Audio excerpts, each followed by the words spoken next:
നമ്മുടെയൊക്കെ വീടുകളിൽ സ്ഥിരമായിട്ട് വെക്കാറുള്ളതാണ് കപ്പളങ്ങ തോരൻ അല്ലേ? എങ്കിലേ ഇതുപോലൊന്ന് തോരൻ ഉണ്ടാക്കി നോക്കിക്കേ, എല്ലാവർക്കും ഇഷ്ടാവും. പ്രത്യേകിച്ച് നമ്മുടെ കുട്ടികൾക്കൊക്കെ ഭയങ്കരമായിട്ട് ഇഷ്ടാവും. അപ്പോൾ അതെങ്ങനെ ഉണ്ടാക്കുന്നതെന്നൊന്ന് നോക്കിയാലോ? അതിനു മുമ്പ് നമ്മുടെ ചാനലിലേക്ക് എല്ലാവർക്കും സ്വാഗതം. അപ്പോൾ നമ്മളൊരു ചെറിയ കപ്പളങ്ങയാണ് എടുത്തിരിക്കുന്നത്. ഇതുപോലൊന്ന് ചൊന കുത്തി കളഞ്ഞിട്ട് വേണം ഒന്ന് അരിഞ്ഞെടുക്കാനായിട്ട്. ഇല്ലെങ്കിൽ ചില കപ്പളങ്ങയ്ക്ക് ചെറിയ കയ്പുണ്ടാവും. അതുകൊണ്ടാണ് കേട്ടോ. എല്ലാവരും തന്നെ ചെയ്യുന്നതായിരിക്കും, അറിയില്ലാത്തവരും ഉണ്ടാവും. അതുകൊണ്ട് പറഞ്ഞതാണേ. അപ്പോൾ ഇനി വേണ്ടത് അരമുറി തേങ്ങയാണ്. തേങ്ങ ചെറിയ തരികൾ കട്ടകളൊക്കെ ആയിട്ട് ഇങ്ങനെ കിടന്ന കാരണം ഞാനത് ആ മിക്സിയുടെ ജാറിലേക്ക് ഇട്ടിട്ട് ഒന്ന് അടിച്ചെടുത്തിട്ടുണ്ട് കേട്ടോ. ഇനിയിപ്പം ചൂടായ പാനിലേക്ക് നമ്മുടെ തേങ്ങ ഒന്നിട്ട് കൊടുത്തിട്ടുണ്ട്. കൂടെ കുറച്ച് വറ്റൽമുളക്, കൊച്ചുള്ളി, കറിവേപ്പില, 1/2 ടീസ്പൂണോളം തന്നെ മഞ്ഞൾപ്പൊടിയും ഒരു 1/2 ടീസ്പൂൺ ഗരം മസാലയും കൂടിയാണ് ചേർത്ത് കൊടുത്തിരിക്കുന്നത്. ഇതെല്ലാം കൂടെ ലോ ഫ്ലെയിമിൽ ഇട്ടിട്ട് നന്നായിട്ട് റോസ്റ്റ് ചെയ്തെടുക്കാം കേട്ടോ.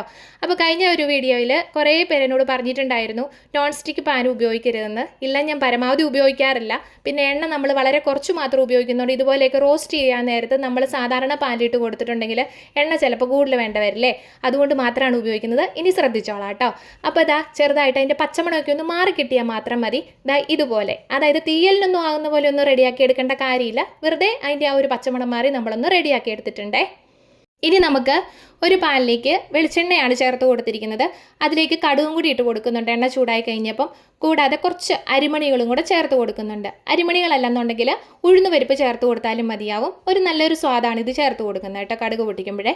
കൂടാതെ വറ്റൽമുളകും കറിവേപ്പിലയും കൂടെ ചേർത്ത് കൊടുക്കുന്നുണ്ട്. അതൊന്ന് മൂത്ത് വരുന്നിടം വരെ ചെറുതായിട്ട് ഒരു 1-2 സെക്കൻഡിൻ്റെ ആവശ്യമുള്ളൂ. ഒന്ന് ഇളക്കി കൊടുത്തതിന് ശേഷം അരിഞ്ഞു വെച്ചിരിക്കുന്ന കപ്പളങ്ങയും കൂടെ അതിലേക്ക് ചേർത്ത് കൊടുക്കാം.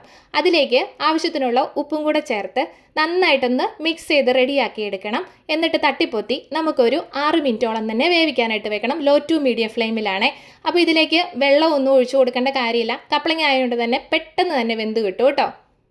ഈ കടുക് പൊട്ടിക്കുന്ന സമയത്ത് കൊച്ചുള്ളിയും കൂടെ വേണമെങ്കിൽ അരിഞ്ഞിട്ട് കൊടുക്കാവുന്നതേ ഉള്ളൂ. ഞാൻ ചേർത്തില്ല എന്ന് മാത്രമേ ഉള്ളൂ കേട്ടോ. അപ്പോൾ നമ്മൾ തേങ്ങയൊക്കെ ഒന്ന് റോസ്റ്റ് ചെയ്യാൻ വെച്ചിട്ടുണ്ടായിരുന്നല്ലോ, അതൊക്കെ ഒന്ന് തണുത്ത് നമുക്ക് റെഡി ആക്കിയിട്ട് കിട്ടിയിട്ടുണ്ട്. അപ്പോൾ ഒന്ന് അടിച്ചെടുത്തിട്ടുണ്ട്. ഒത്തിരിയില്ല, ഒറ്റക്കർക്ക് അത്രയേ ഉള്ളൂ. അപ്പോൾ അതെല്ലാം ഒന്ന് റെഡിയാക്കി ഇട്ടിട്ടുണ്ട്. ഇനി നമ്മുടെ കപ്പളങ്ങ ഒരു 6 മിനിറ്റിന് ശേഷം ഒന്ന് തുറന്ന് നോക്കിയിട്ടുണ്ട്.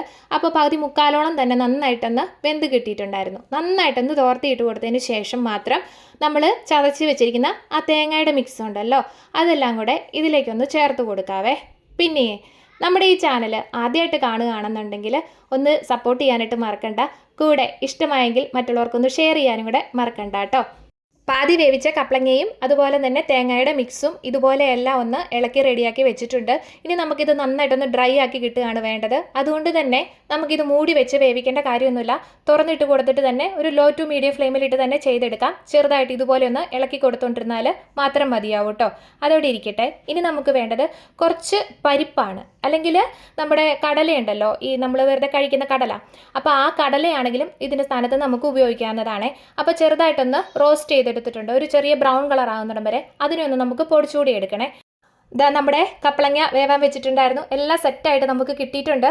ഇനി വേണ്ടത് നമ്മൾ പൊടിച്ചെടുത്തിരിക്കുന്ന പരിപ്പിൻ്റെ ആ പൊടി ഉണ്ടല്ലോ, അതൊരു കുറച്ച് മാത്രം ചേർത്ത് കൊടുത്താൽ മതി. ഓപ്ഷനിലാണ്. കാരണം വെച്ചിട്ടുണ്ടെങ്കിൽ ഈ പരിപ്പിൻ്റെ ആ റോസ്റ്റ് ചെയ്തിട്ട് കൊടുത്തു കഴിയുമ്പോൾ ആ ഒരു എന്താ പറയുക, ആ തോരൻ കഴിക്കുമ്പോൾ നമുക്കൊരു ചെറുതായിട്ട് കടിക്കാൻ കിട്ടുമല്ലോ, അതൊരു പ്രത്യേക ടേസ്റ്റ് ആയതുകൊണ്ട് മാത്രം ചേർത്ത് കൊടുത്തതേ ഉള്ളൂ. ഇഷ്ടമാണെങ്കിൽ മാത്രം ചേർത്ത് കൊടുത്താൽ മതി, ഇല്ലെങ്കിൽ വേണ്ട കേട്ടോ. അപ്പോൾ ഇതെല്ലാം കൂടെ കൂട്ടി നന്നായിട്ടൊന്ന് മിക്സ് ചെയ്ത് മാത്രമേ എടുക്കുക. വേറൊന്നും ഇനി ചെയ്യാനില്ല. സംഭവം സെറ്റായിട്ട് നമുക്ക് കിട്ടിയിട്ടുണ്ട്. അപ്പോൾ നല്ല ചൂട് ചോറിലൂടെ കഴിക്കാനായിട്ട് അടിപൊളിയാണ്. അപ്പോൾ ഞങ്ങളുടെ ലഞ്ച് എന്ന് പറയുന്നത് കപ്പളങ്ങ തോരനും ചൂട് ചോറിൻ്റെ കൂടെ മോര് കറിയാണുള്ളത്. അടിപൊളി ടേസ്റ്റിയാണ്. അപ്പോൾ വീഡിയോ ഇഷ്ടമായെങ്കിൽ ലൈക്ക്, ഷെയർ, സബ്സ്ക്രൈബ്, ഹൈപ്പും കമൻറ്റും ഒക്കെ ചെയ്യാനായിട്ട് മറക്കണ്ട. അപ്പോൾ വേറൊരു വീഡിയോ ആയിട്ട് കാണാം കേട്ടോ.